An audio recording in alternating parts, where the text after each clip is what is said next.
સીતારામ, જય શ્રી કૃષ્ણ, જય વસરાજ. ત્રણેય ભેગા બપોરના દોઢ બે જીવું છે ને એને કામકાજમાંથી પરવારે ગા એકાદું બે કામ બાકી પણ એને મારે તો કામ દુખતું નહીં એને અટાણે નબળી જરાક થઈ નથી દીધું એને ગાયનું તણ ભેરું કર્યું ને અને આવી રીતે લાડવા જેવા એટલી કે લાડવાના પીંડિયા કરીએ ને એવી રીતે વારે મૂકી દઈએ તો એને તડકામાં મૂકવા નાખીએ ને તો સીધા ચૂલામાં નાખવાના જ રહીએ.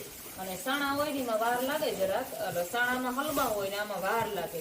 એટલે સાણા કરતા આવા હોય ને તો આપણી ગાયનું સાણનું હોય ને ધૂપ કરવો હોય કે એનો વાની હોય ને એ પણ બહુ જ ઉપયોગી હોય. આપણે બકાલું વાવ્યું હોય ને એમાં દેશી દવા તરીકે ગાયના સાણ હોય ને એનો વાની હોય ને એ બહુ જ સારી દવાની જરૂર ન પડે. ગૌમૂત્ર અને ગાયના સાણની વાની સાટીએ ને તો ગમે એવું બકાલું હોય તો બધી વેઢોય ન પડે ને બગડે કંઈ. તો મારો ફૂલ વિડીયો જોવો હોય તો યુટ્યુબમાં મારું ચેનલ છે એ જુરાઈ જઈને ફેમિલી એમાં જઈને ઘૂમરો મારજો અને મસ્ત મજાનું લાઈક અને સબસ્ક્રાઈબ કરવાનું.